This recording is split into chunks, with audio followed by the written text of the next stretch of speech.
నీళాతుంగస్తనగిరితటీ సుప్తముద్బోధ్య కృష్ణం పారార్ధ్యం స్వం శృతిశతశిరఃసిద్ధమధ్యాపయంతి స్వోచ్ఛిష్టాయాం స్రజనిగళితం యా బలాత్కృత్య భుంక్తే గోదా తస్యై నమ ఇదమిదం భూయ ఏవాస్తు భూయః.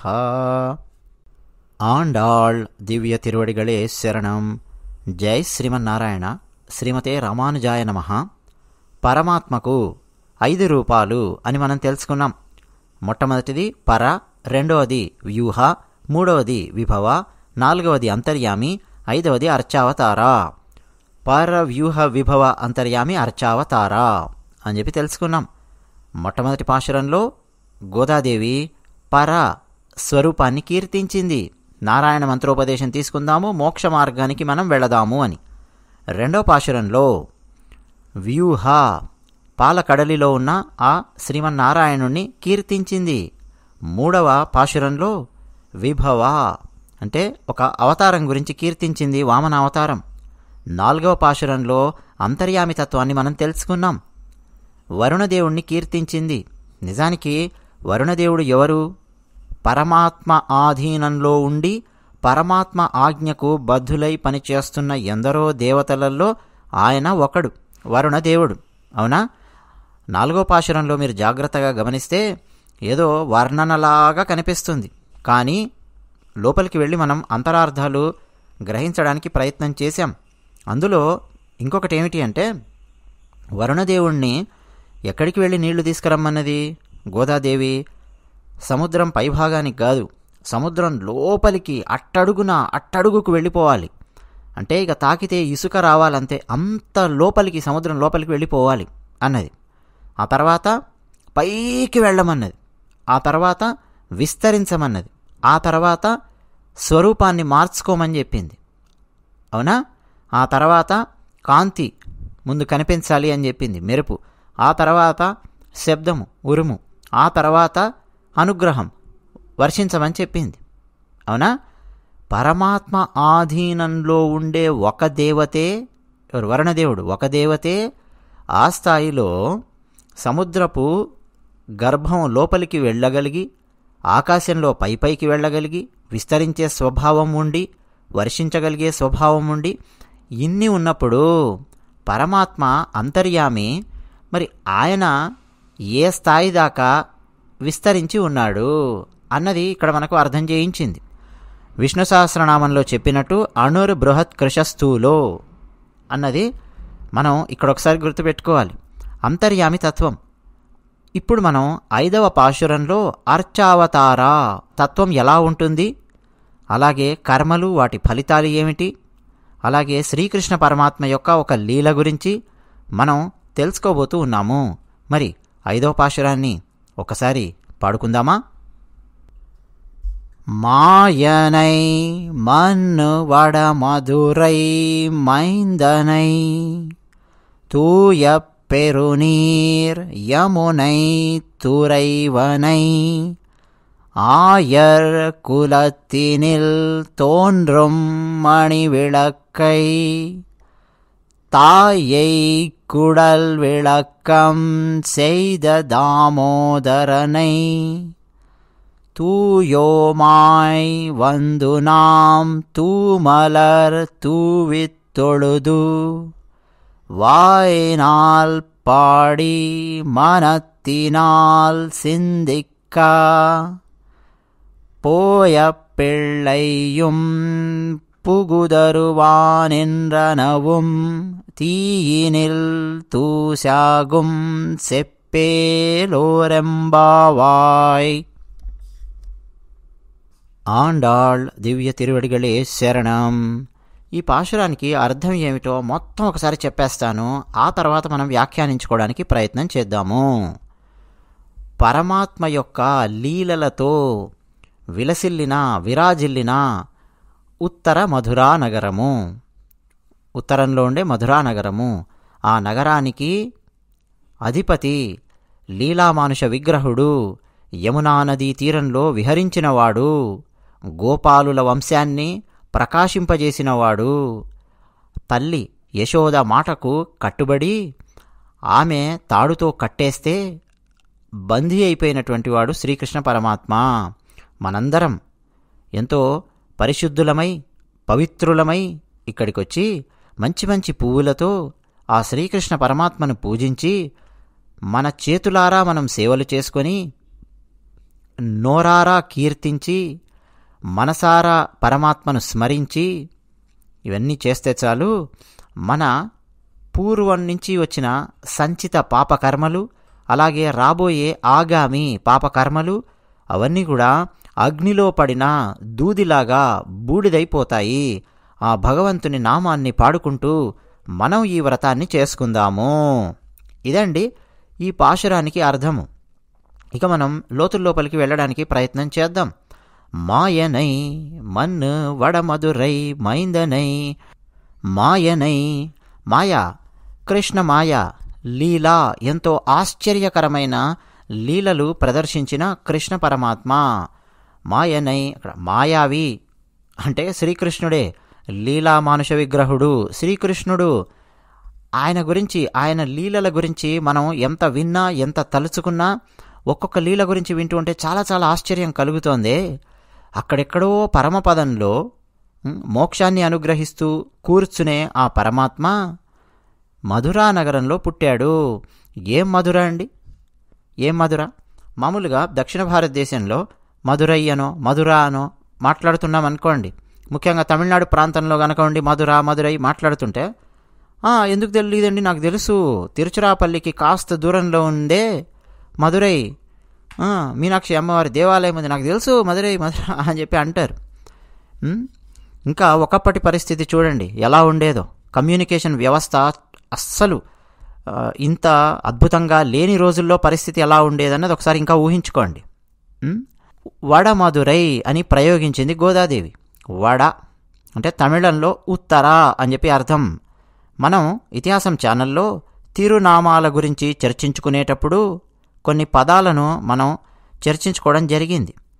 ముఖ్యంగా శ్రీ వైష్ణవుల్లో వడహలై సాంప్రదాయము, వడహల సాంప్రదాయము, తెంగలై సాంప్రదాయము, 2 సాంప్రదాయాల గురించి, వాళ్ళు ధరించే బొట్టు గురించి మనం మాట్లాడుకున్నాం. గుర్తుందా మీకు? అక్కడ నేను చెప్పాను వడ అంటే ఏమిటి. వడ అంటే మన తినేవాడ కాదు, తెలుగు వడ కాదు, తమిళంలో ఉత్తరము అని చెప్పి అర్థం. వడమధురై అని ఆండాళ్ళ తల్లి ప్రయోగించింది. మళ్ళీ ఎక్కడ కంగారు పడిపోయి దక్షిణ భారతదేశంలో ఉండే మధురై అని చెప్పి అర్థం చేసుకొని అక్కడ శ్రీకృష్ణుడు ఎక్కడున్నాడు ఏమిటి అని చెప్పి బుర్ర బద్దలు కొట్టుకుంటామేమో. పాండ్యరాజ్యంలో ఉండే మధురై కాదు, ఉత్తర భారతదేశంలో ఉత్తరాన ఉండే మధురా నగరము అని ప్రయోగిస్తోంది. యమునై తురైవనై అనే పదాలున్నాయి. యమునా నదీ తీరంలో ఉండేవాడు అని చెప్పి అర్థం. ఎవరు అంటే శ్రీకృష్ణుడు. ఆయన పుట్టగానే ఆ రోజే యమునా నదిని దాటాడు. అదే ఆయన తండ్రి ఆయనను మధురా నుంచి గోకులానికి చేర్చాడు. ఆ సమయంలో యమునా నది శ్రీకృష్ణుని పాదాలకు నమస్కరించి తరించింది. ఆ తర్వాత కూడా శ్రీకృష్ణుడు యమునా నదీ తీరంలోనే పెరిగాడు అన్నట్టండి. ఇక్కడ యమునై తురైవనై అనే పదం చూసినప్పుడల్లా నాకు యామునాచార్యుల వారు గుర్తొస్తారు. రామానుజాచార్యుల వారి కంటే ముందు ఉన్న గురువు, విశిష్టాద్వైత సిద్ధాంతాన్ని ముందుకు తీసుకెళ్ళినటువంటి గురువు ఎవరు అంటే యామునాచార్యుల వారు. ఆ యామునాచార్యుల వారి తర్వాత రామానుజాచార్యుల వారు వచ్చారు. చాలా చాలా అద్భుతమైన కథ. యామునాచార్యుల వారికి సంబంధించి ప్రత్యేకమైన అధ్యాయాన్ని శ్రీకృష్ణదేవరాయల వారు ఆముక్తమాల్యదలో మనకు అందించారు. ఎంత అద్భుతమైన పద్యాలున్నాయో యామునాచార్యుల వారి గాథకు సంబంధించి. చాలా చాలా ఆసక్తికరమైన గాథ ఆయనది. అసలు ఆయన పేరు యమునై తురైవన్, యామునాచార్యులు అని చెప్పి మనం పిలుస్తాం. సాంప్రదాయంలో అయితే యామునాచార్యుల వారిని ఆళవందార్ అని పిలుస్తారు. ఇక మనం ఎన్నెన్నో పాపాలు చేస్తూ వచ్చాం. తెలిసి కొన్ని పాపాలు చేసాం, తెలియక కొన్ని పాపాలు చేసాం, ఇంకా చేస్తూ ఉంటాం. పోయిన జన్మలలో మనం ఎక్కడెక్కడ పుట్టామో, ఏమేం పాపాలు చేశామో ఏంటో తెలియదు. అయినా సరే అవన్నీ మనల్ని వెంటాడుతూ ఉన్నాయి. ఈ జన్మలో కూడా రకరకాల సమస్యల రూపంలో వెంటాడుతూ ఉన్నాయి. మరి ఆ పాపాలలో కొన్ని పాపాలు నశించాయి కాబట్టే శ్రీకృష్ణ పరమాత్మ మనకు లభించాడు. అని గోపిక ఇతర గోపికలకు చెబుతోంది అన్నట్టుగా గోదాదేవి పాశురాన్ని రచించింది. మన పాపాలు ఏంటంటో చాలా ఉన్నాయి, అవన్నీ పోయాయి కాబట్టే కృష్ణుడు మనకు దొరికాడు. ఇప్పుడు మనం పరిశుద్ధులమై ఇక్కడికి వచ్చాం కాబట్టి భగవంతుడు ఖచ్చితంగా మనల్ని అనుగ్రహిస్తాడు అంటోంది. నిజానికి పరిశుద్ధులు అనంటే పవిత్రమైన వాళ్ళు అయిపోయారు అనంటే ఏంటి, స్నానం చేసి రావడం కాదు, బాహ్య సంబంధమైనవి కావు, భగవత్ సంబంధమైన శుద్ధి మనకు జరిగింది అని చెప్తోంది. ఉదాహరణకండి, శ్రీరాముడు ఆయన వనవాసం చేసినప్పుడు శబరిని అనుగ్రహించాడు. అడవిలో ఉండే గిరిజనులు, గుహుడు అంటే కిరాతుల రాజు, ఆయనను అనుగ్రహించాడు, మిత్రునిలాగా స్వీకరించాడు. ఆంజనేయ స్వామి వారిని అనుగ్రహించాడు. రాక్షసుడైన విభీషణుణ్ణి ఆయన అనుగ్రహించాడు, అక్కున చేర్చుకున్నాడు. తనతో సమానమైన స్థానాన్ని ఇచ్చి ఎందరినో గౌరవించాడు రాముడు. ఇలా ఎందరెందరినో. వాళ్ళ బాహ్యమైన రూపం ఏమిటి, వాళ్ళ జాతి ఏమిటి, వాళ్ళు రాజులా, రాజులు కాదా, బంట్లా, ఏం చేస్తున్నారు, స్త్రీలా, పురుషులా, ఇవన్నీ సంబంధం లేదు. బాహ్యమైనటువంటి వాటితో సంబంధము లేదు. పరమాత్మ కావాలి అని ఎవరైతే కోరుకున్నారో వాళ్ళందరినీ అనుగ్రహించేయడమే. బాహ్యశుద్ధి కాదు ముఖ్యమైనది. బాహ్యశుద్ధి వద్దని కాదు, బాహ్యశుద్ధి ఉండాల్సిందే, స్నానం చేయాల్సిందే, బాహ్యశుద్ధి ఉండాల్సిందే. కానీ దానికంటే ముఖ్యమైనది అంతఃకరణ శుద్ధి. అంతఃకరణ శుద్ధి మనలో ఉంది, గోపికలలో. కాబట్టి కృష్ణ పరమాత్మ మనకు లభించి తీరతాడు అని వాళ్ళు పాడుకుంటూ ఉన్నారు. అలాగే ఈ పాశురం మనం చెప్పుకునేటప్పుడు పువ్వులు అని చెప్పి వచ్చింది. మలర్, మలర్ అంటే పువ్వులు, పువ్వులను విసరడం. స్వామివారికి పువ్వులను వేద్దాము, పువ్వులతో అర్చిద్దాము, పువ్వులను విసురుదాము. ఎలా? క్రమక్రమంగా పువ్వులు విసరాల్సిన అవసరం కూడా లేదు. పువ్వులు విసిరితే చాలు. జాగ్రత్తగా తీసుకెళ్ళి పరమాత్మ పాదాల దగ్గర ఒక్కొక్క పుష్పాన్ని పెట్టవలసిన అవసరం కూడా లేదు. పరమాత్మ మీద పువ్వులు విసిరితే చాలు అంటున్నారు. పువ్వులు విసరడం అంటే ఏంటండి? బాహ్యంగా చూస్తే పువ్వులు అని చెప్పి కనిపిస్తోంది ఈ పాశురంలో. కానీ పువ్వులు అనంటే అంతఃకరణ శుద్ధితో ఉన్నటువంటి మన మనసులు, అవే పుష్పాలన్నమాట. పవిత్రమైన భావాలు మనలో ఉన్నాయనుకోండి, అవే మంచి మంచి పుష్పాలన్నమాట. ఆ పవిత్రమైన భావాలను, పవిత్రమైన మనసులను పరమాత్మ పాదాల దగ్గర పెట్టేయడమే, ఆయనకు సమర్పించేయడమే. ఇలా మనం సమర్పిద్దాము అంటున్నారు. వాయనాల్ పాడి, వాయ్, వాయ్ అంటే నోరు అని చెప్పి అర్థం తమిళంలో.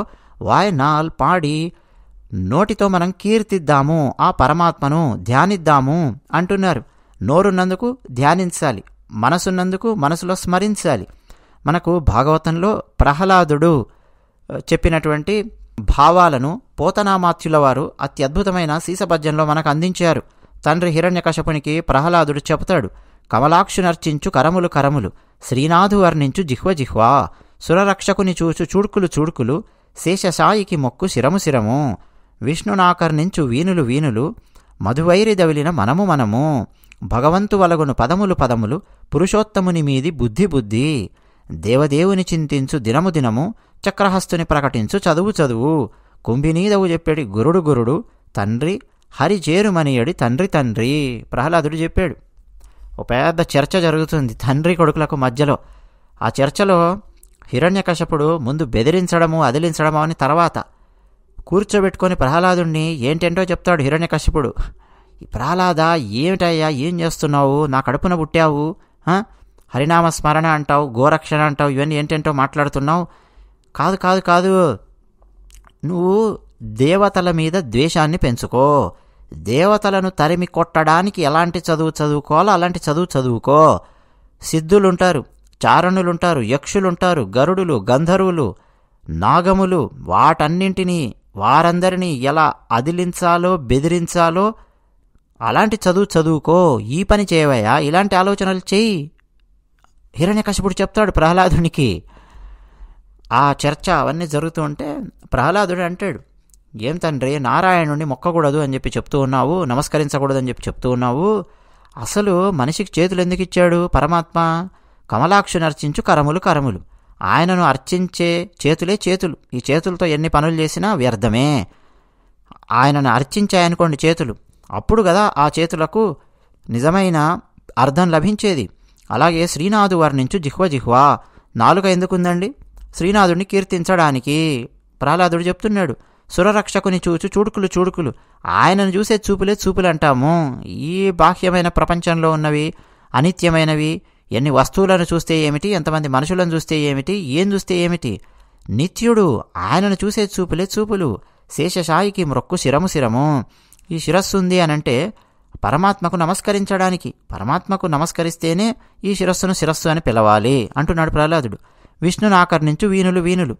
ఆ విష్ణు యొక్క కథలు గాథలు ఇప్పుడు మీరు వింటున్నారే ఇతిహాసం ఛానల్లో, ప్రతిరోజు ధనుర్మాసం శ్రద్ధగా వింటూ ఉన్నారు. ఒక్క వీడియో కూడా మిస్ అవ్వకుండా సంపూర్ణంగా ప్రతి వీడియో వింటున్నటువంటి వాళ్ళు ఉన్నారు. వాళ్ళందరూ కూడా ఇదిగో ఈ ప్రహ్లాదుడు చెప్పాడే అలాంటి కేటగిరీకి చెందినవారే. విష్ణును ఆకర్ణించు వీణులు వీణులు. మీ చెవులే చెవులు, మనందరి చెవులు. అలాగే మధువైరి దవలిన మనము మనము. మధువైరి అంటే మధు అనే రాక్షసుణ్ణి సంహరించిన ఆ శ్రీమన్నారాయణుని గురించి మనసులో తలుచుకుంటూ ఉంటామే, ఆ మనస్సే మనస్సు. భగవంతుని వలగొను పదములు పదములు. భగవంతుణ్ణి కీర్తించేవి, భగవంతుని గురించి మాట్లాడే పదాలే పదాలు. వేరేవన్నీ పదాలు ఇవన్నీ కావు. ఏదో నడుస్తూ ఉందంతే వ్యవహారం లోకంలో. భగవంతుని గురించి మాట్లాడే మాటలనే వీటిని మాటలు అని చెప్పి పిలవాలి. మరి మిగతావన్నీ ప్రహ్లాదుని దృష్టిలో అవన్నీ వ్యర్థాలే. పురుషోత్తముని మీది బుద్ధి బుద్ధి అంటే శ్రీమన్నారాయణుడి మీద బుద్ధి లగ్నమైందనుకోండి, దాన్నే బుద్ధి అని చెప్పి పిలవాలి. దేవదేవుని చింతించు దినము దినము. ఆ శ్రీమన్నారాయణుని గురించి ఏ రోజైతే మనం ఆలోచిస్తామో ఈ రోజును రోజు అని చెప్పి పిలవాలి. ఎస్, డే అని చెప్పి పిలవాలి. దీన్నే రోజు అనాలి. అంతే తప్ప ఆ నారాయణుని గురించి ఆలోచించకపోతే ఆ రోజును రోజును పిలవద్దు. చక్రహస్తుని ప్రకటించు చదువు చదువు. శ్రీమన్నారాయణుని గురించి చెప్పే చదువే చదువు. మిగతావన్నీ ఏవో ఈ లోకంలో బతకడానికి నడవడానికి ఏదో నడుస్తున్నాయి అంతే. కుంభినీదవు చెప్పేది గురుడు గురుడు. శ్రీమన్నారాయణుని గురించి ఎవరైతే చెబుతారో ఆ గురువుని గురువు అని చెప్పి పిలవాలి. తండ్రి హరిచేరుమనియడి తండ్రి తండ్రి. ఆ శ్రీమన్నారాయణుని పాదపద్మాలు ఆశ్రయించు అని ఏ తండ్రి అయితే చెప్తాడో ఆ తండ్రిని తండ్రి అని పిలవాలి అని ప్రహ్లాదుడు చెప్పాడు. చూశారు కదా, ఇప్పుడు గోదాదేవి రచించిన పాశురంలో ఆ భావం ప్రస్ఫుటంగా కనిపిస్తోంది. వాయనాల్ పాడి అని చెప్పి అంటోంది. అంటే నోరు ఉంది, శ్రీమన్నారాయణుని మనం కీర్తిద్దాం. మన తినాల్ సిందిక్క, మన తినాల్ మనస్సుతో సిందిక్క, చింతించుట ధ్యానించుట అని చెప్పి అర్థం. ఇక ఇందులో అండి అత్యంత కీలకమైనటువంటిది ఏంటంటే ఈ పాశురంలో ఇప్పుడు మనం మాట్లాడుకోబోయేది అస్సలు మీరు మర్చిపోకూడదు. ఒక లీల గురించి గోదాదేవి ప్రస్తావించింది. ఏంటా లీల? తాయై కుడల్ విళక్కం సెయ్ద దామోదరనై. దామోదర అని చెప్పి కీర్తించింది. ఇందులో కేశవనామాలలో 12వ నామం దామోదర నామం. కార్తీక మాసానికి దామోదరుడు అధిపతి, కార్తీక దామోదరుడు అని చెప్పి పిలుస్తూ ఉంటారు. రామలీల అని చెప్పి పిలవరండి, కృష్ణలీల అంటారు. రాముడు లీల చేయడం కోసం రాలేదు. మానవుడిగా పుట్టి మానవుడిగా జీవించి మానవుడిలాగా సుఖాలు దుఃఖాలు సమస్యలు అన్నీ పంచుకుంటూ ధర్మాన్ని అందులో ఎలా కాపాడాలి, ఇది రాముని యొక్క తత్వం. కానీ కృష్ణుడు కృష్ణలీల ఎన్నెన్నో లీలలు.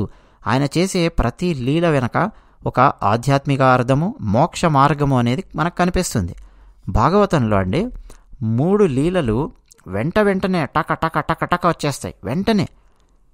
ఇంత ఆశ్చర్యకరంగా ఏ సంఘటనలోనూ లీలలు లేవు. లీలలు చూపించాడు, కానీ 3 లీలలు మాత్రం ఒకటే సంఘటనలో మనకు కనిపిస్తాయి భాగవతంలో. ఉలూకల బంధనము అంటాం, దామోదర లీల అంటాం, యమళార్జున భంజనము అంటాం సంస్కృతంలో. ఈ 3 లీలలు ఉలూకల బంధనము, తాడుతో కట్టేయడం.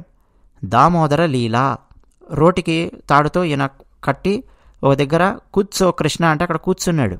తర్వాత యమళార్జున భంజనము, మద్ది చెట్లను కూల్చే లీల.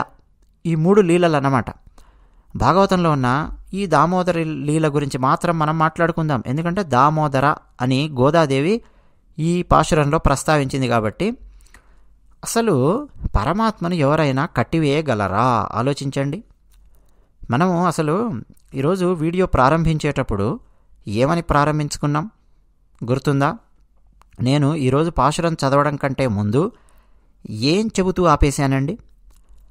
ఈరోజు మనం పరమాత్మ యొక్క అర్చావతారం గురించి మాట్లాడుకోబోతున్నాము అని చెప్పి ఆపేశాను, అవునా? మరి పరమాత్మ అనంతానంతుడు.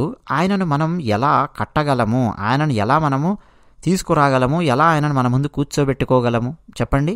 అందుకనే ఇప్పుడు మనకు అర్చావతార రూపంలో పరమాత్మ దర్శనమిస్తూ ఉన్నాడు. తిరుమల సాక్షాత్తు శ్రీ వెంకటేశ్వర స్వామివారు అర్చావతార రూపంలో ఉన్నారు, విగ్రహ రూపంలో ఉన్నారు. ఎక్కడైనా మీరు తీసుకొని చూడండి, శ్రీరంగం విగ్రహ రూపంలో ఉన్నాడు కదా. మనం ఈ గోదాదేవి కథ చెప్పుకునేటప్పుడు మొట్టమొదటి రోజే మనం మాట్లాడుకున్నాం, ఎలా ఉన్నాడు ఇప్పుడు పరమాత్మ అంటే విగ్రహ రూపంలో ఉన్నాడు. మనకు కావాల్సిన ప్రేమ, భక్తి అవన్నీ కూడా ఆ పరమాత్మ మీద మనం కురిపించవచ్చు. అలా విగ్రహ రూపంలో మనల్ని అనుగ్రహిస్తూ ఉన్నాడు. నిజానికండి అర్చావతారం గురించి ఇంకా చాలా చాలా చెప్పాలి అని చెప్పి అనుకున్నాను. చాలా ఉంది చెప్పాల్సింది చరిత్రకు సంబంధించి. రామానుజాచార్యుల వారు అర్చావతారాన్ని అసలు సమాజంలో ఏ విధంగా ఒక ఉద్యమపు స్థాయిలో, భక్తి ఉద్యమం అంటాం, ఉద్యమపు స్థాయిలో తీసుకొని వెళ్ళారో దాని యొక్క ఇంపాక్ట్ ఎలా ఉన్నదో, ప్రభావము, దాని గురించి నేను మాట్లాడాలి అనుకున్నాను. మరో పాశురం వచ్చినప్పుడు మాట్లాడడానికి నేను ప్రయత్నం చేస్తాను. ఇంకా కొన్ని పాశురాలు ఉంటాయి కదా అర్చావతారం గురించి మాట్లాడేవి, అక్కడ నేను మాట్లాడడానికి ప్రయత్నం చేస్తాను చరిత్రకు సంబంధించిన అంశాలు. సరే, దామోదర లీల గురించి మనం మాట్లాడుకుందాం. బాలకృష్ణుడు అల్లరి చేస్తూ ఉన్నాడు. ఆయనను తీసుకెళ్ళి ఒక రోలుకు కట్టేసింది యశోదామాత. అక్కడి నుంచి ఆమె వెళ్ళిపోయింది. కూర్చో కృష్ణ అంటే కూర్చున్నాడు. తల్లి ప్రేమతో బంధించింది, తల్లి ప్రేమకు బందీ అయిపోయాడు. మనం అలాగే మన భక్తితోనూ, మన జ్ఞానంతోనూ, మన శరణాగతితోనూ ఆయనే మార్గము, ఆయనే లక్ష్యము అని నమ్మితే ఆయనను కూడా మనం బంధించవచ్చు, పరమాత్మను. ఆముక్తమాల్యదలో కూడా పరమాత్మను విష్ణుచిత్తుడు హృదయంలో గొలుసులతో ఒక ఏనుగును బంధించినట్టు బంధించాడు అని శ్రీకృష్ణదేవరాయల వారు అత్యద్భుతంగా పోల్చారు. అసలు ఇంట్రొడక్షన్ సీన్ అంటాం కదా ఆముక్తమాల్యదలో, అసలు ఇంట్రొడక్షన్ సీన్, ఎవరి introduction scene? Periyalwar introduction scene. ఆయన సీన్లోనే చెప్తాడు, ఏమిటినా అని అంటే, బంధించి కూర్చోబెట్టాడు శ్రీమన్నారాయణుడిని హృదయంలో. ఎక్కడికి పోడు శ్రీమన్నారాయణుడు, నిరంతరం నారాయణ నామస్మరణతో బంధించాడు అంటాడు. అలా మనం కూడా నిరంతర నారాయణ నామస్మరణతో మనం కూడా బంధించవచ్చు. కృష్ణ కృష్ణ కృష్ణ నిరంతరం అదే కదండి. యశోదామాత తల్లి కట్టేసి కూర్చోబెట్టింది. ఆమె ఎక్కడో మళ్ళీ పని ఉంది కదా, ఆమె వెళ్ళిపోయింది. ఇప్పుడు అక్కడి నుంచి ఆయన లేచాడు. మెల్లిగా ఆ రోలును ఈడ్చుకుంటూ అలా అలా అలా బయటికి వచ్చాడు, పెరట్లోకి వచ్చాడు. అలా కాస్త దూరం లాక్కుంటూ వెళ్ళాడు. 2 పెద్ద పెద్ద మద్ది చెట్లు ఉన్నాయి. యమళార్జున భంజనము అనే లీల అన్నమాట ఇది. పెద్ద పెద్ద మద్ది చెట్లు. ఆ మద్ది చెట్ల మధ్యలో నుంచి వెళ్ళడానికి ప్రయత్నం చేశాడు. రోలు మద్ది చెట్ల మధ్యలో ఇరుక్కుంది. ఇరుక్కునేసరికి గట్టిగా లాగుదామని తాడుతో రోలును గట్టిగా లాగేశాడు. ఆ దెబ్బతో ఆ 2 మద్ది చెట్లు కుప్పగూలిపోయాయి. ఆ తర్వాత ఆ 2 చెట్ల నుంచి నారదముని చేత శాపగ్రస్తులైన కుబేరుని కుమారులు 2, నలకూబరుడు, మణిగ్రీవుడు, వాళ్ళిద్దరూ బయటికొచ్చారు. బాలకృష్ణునికి నమస్కారం చేశారు, ప్రార్థించారు. ఆ తర్వాత వాళ్ళు ఆయన అనుగ్రహించిన లోకానికి వాళ్ళు వెళ్ళారు. లీల అండి, అత్యద్భుతమైన లీల ఇది, యమళార్జున భంజనము. ఒక రకంగా చూస్తే తాను బంధనాలలో ఉండి కూడా ఇతరుల యొక్క బంధనాలను పోగొట్టిన పరమాత్మ శ్రీకృష్ణ పరమాత్మ, ఆయన లీల ఇది అని మనం అర్థం చేసుకోవచ్చు. ఆయనే బంధనంలో ఉన్నాడు, తల్లి బంధిస్తే.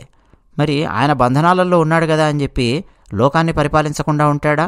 సమస్యలున్న వాళ్ళని పట్టించుకోకుండా ఉంటాడా అంటే లేదు. ఇతరుల యొక్క బంధనాలను ఆయన పోగొట్టాడు. అంటే ఒక రకంగా చూస్తే అండి, సంస్కృతంలో దామము అంటే తాడు అని చెప్పి అర్థం. దామోదర, ఉదర అంటే పొట్ట, తాడుతో కట్టేసింది కదండి, ఆ పొట్ట మీద తాడు కనిపిస్తోంది. దామోదర అంటే అది అర్థం, ఒక అర్థం. కొంట చేష్టలు చేస్తున్నాడు చిన్ని కృష్ణుడు, ఆయన ఉదరం మీద తాడుతో అలా కట్టి రోకలికి చుట్టేసింది. మరో అర్థంలో చూస్తే దామోదరము అంటే సమస్త లోకాలన్నింటినీ ఆయన ఉదరంలో కలిగినవాడు అన్నది అంతరార్థం. కృష్ణావతారంలో ఉన్నటువంటి ఇలా ఎన్నో లీలలు, ఎన్నెన్నో అంతరార్థాలు ఉన్నాయి. మరి ఇలాంటి కృష్ణ పరమాత్మను మనం గనక స్మరిస్తే ఏం జరుగుతుంది అంటే, మనం ముందు జన్మలలో చేసిన పాపాలు, మనకు తెలిసి తెలియకనో చేయబోయే పాపాలు, తెలియక చేసే పాపాలు అందాం. ఒకసారి పరమాత్మకు సంబంధించిన జ్ఞానం కలిగిన తర్వాత తెలిసి ఎందుకు పాపాలు చేస్తారండి? తెలియక చేసిన పాపాలు భవిష్యత్తులో కానీ, అవన్నీ కూడా దగ్ధమైపోతాయి. పాపాలు 3 రకాలు అని చెప్తారు. ఒకటి సంచితములు, ప్రారబ్ధములు, ఆగామి. ఇంతకు ముందు జన్మలో మనం చేసిన కర్మల వల్ల వచ్చిన పాపాలను సంచితములు అని పిలుస్తారు. ఈ జన్మలో అంటే ఈ శరీరంతో తెలుసో తెలియకో చేసినటువంటి పాపాలు వాటిని ప్రారబ్ధము అని పిలుస్తారు. అంటే ఈ జన్మలో చేసినది, అంతకుముందు నిలువ ఉన్నటువంటి ఆ పాపాలు అవన్నీ కూడా మనము ఈ జన్మలో అనుభవిస్తూ ఉంటాం. ఏ ఏ పాపాలకు ఏమేమి అనుభవిస్తున్నామో మనకు తెలియదు, అది పరమాత్మకు మాత్రమే తెలుసు. ఈ 3 భగవంతుని నామస్మరణ చేస్తూ భగవంతునికి దగ్గరవుతూ ఉంటే ఈ పాప రాశి మొత్తం దగ్ధమైపోతూ ఉంటుంది. ఎలా దగ్ధమైపోతూ ఉంటుంది? దూది గనక వెళ్ళి అగ్నిలో పడితే ఎలా దగ్ధమైపోతుందో అలా దగ్ధమైపోతుంది. తూశాగుం, ఈ పాశురంలో తూశాగుం అంటే దూది ఎలాగైతే కాలిపోతుందో అలా పాపాలన్నీ కూడా దగ్ధమైపోతాయి. ఎందుకని? పరమాత్మ నామస్మరణ మనం చేస్తూ ఉన్నాం కాబట్టి. అయితే అండి, ఒక్క విషయం చెప్పుకొని ముగిద్దాం. చిన్నజీర స్వామివారండి, ఆయన ఒకసారి వ్యాఖ్యానం చేస్తూ ఎంత అద్భుతమైన అంశాన్ని మనకు అందించారంటే, ఒక ప్రశ్న వస్తుంది కదా, దానికి వారి సమాధానం అన్నమాట. ఇప్పుడు ఈ కర్మలన్నీ అంటే పోయిన జన్మలో చేసిన కర్మల వల్ల వచ్చిన పాపాలు, ఈ జన్మలో మన ప్రారబ్ధం వల్ల వస్తున్నటువంటి పాపాలు, ఇవన్నీ మనం అనుభవిస్తున్నాం కదా. మరి పరమాత్మ దగ్గరికి వెళితే అవన్నీ తొలగిస్తాడు అని చెప్పి చెప్తూ ఉన్నారు. మరి ఆ పాపాలన్నీ ఎక్కడికి పోతాయి? దగ్ధమైపోతాయి అని అంటే ఇందులో భావనాత్మకంగా చెప్పినట్టు నిజంగానే పాపాలన్నీ కూడా ఒక అకౌంట్స్ పుస్తకాల్లాగా వెళ్ళి మంటల్లో పడతాయా, దగ్ధమవుతాయా, ఏమిటి అనంటే పరమాత్మ ఏం చేస్తాడంటే ఈ పాపాలను, ఈ పుణ్యాలను, వాటన్నింటినీ మన నుంచి ట్రాన్స్ఫర్ చేస్తూ ఉంటాడు. అలా తొలగిస్తూ ఉంటాడు మన కర్మ బంధనాలను. పుణ్యాలు చేసినా కానీ ఆ పుణ్యం మనమే చేశాము అనుకుంటూ కూర్చున్నా సమస్యే. మళ్ళీ దానికోసం మరో జన్మెత్తాల్సినటువంటి అవసరం వస్తుంది. పాపాలు చేస్తూ ఉన్నా సమస్యే. అందుకనే భగవద్గీతలో ఎలా చేయాలి కర్మలు అనేది చెప్పారు. అయితే మరి ఈ పాపాలు పుణ్యాలని ఏమవుతాయి మనం చేస్తున్నవి అంటే, మనల్ని ఎవరైతే ద్వేషిస్తూ ఉంటారో వాళ్ళందరికీ మన పాపాలన్నింటినీ ట్రాన్స్ఫర్ చేస్తాడు. మనం పుణ్యాలు చేస్తూ ఉన్నాం అనుకోండి, ఆ పుణ్యాలను కూడా తీసేయాలి కదా, కర్మ బంధనాన్ని తొలగించాలి పరమాత్మ. ఎవరైతే మనల్ని ప్రేమిస్తూ ఉంటారో వాళ్ళందరికీ మన పుణ్యాలను ట్రాన్స్ఫర్ చేస్తూ ఉంటాడు. మనల్ని మనలాగా ఆయన స్వీకరిస్తూ ఉంటాడు, 0 అకౌంట్ బ్యాలెన్స్తో. అదనమాట. అంటే ఈ ప్రారబ్ధం మొత్తం నిర్వీర్యమైపోవాలి అనంటే మనం నేను భగవంతునికి చెందినవాణ్ణి, నేను భగవంతునికి చెందినవాణ్ణి, నేను చేసేది భగవత్ సేవ, ఈ ఉద్యోగం భగవంతుని సేవ కోసమని నాకు లభించింది, ఈ డబ్బు నాకు భగవంతుని సేవ కోసం లభించింది, ఈ పనులు నేను భగవంతుని సేవ కోసం చేస్తున్నాను, ఇలా అనుకొని ఈ భావనతో కనుక చేశారనుకోండి.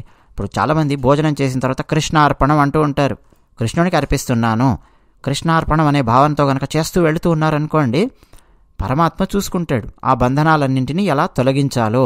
అందుకని ఆయన నామాన్ని పాడదాం, రండి రండి అని ఆండాళ్ళు తల్లి మనందరికీ బోధిస్తోంది, ప్రబోధిస్తోంది, మనందరినీ ఈ వ్రతంలో పాల్గొనమని పిలుస్తోంది. అదన్నమాట. మరి తర్వాతి పాశురాన్ని రేపు అనుసంధానం చేసుకోవడానికి ప్రయత్నం చేద్దాము. ధన్యవాదాలు.